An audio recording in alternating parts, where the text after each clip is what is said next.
या अशा परिस्थितीमध्ये ही आजची निवडणूक होते आहे, ही मराठी माणसासाठी शेवटची निवडणूक आहे. आज जर चुकलात, कायमचे मुकलात म्हणून समजा. आज जर तुमच्या हातात ही शहरं गेली, त्यांच्या हातामध्ये गेली, उद्या राजानं मारलं आणि पावसानं झोडलं, तक्रार कोणाकडे करायची?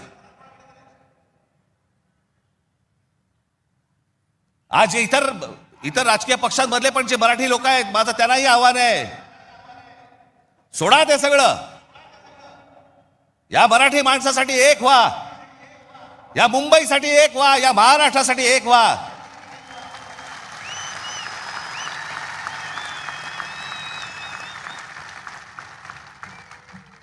ज्या इतक्या वर्षांच्या परंपरेने, इतक्या लोकांच्या तपश्चर्याने ही मुंबई महाराष्ट्राला मिळाली. 107 आमचे हुतात्मे गेले.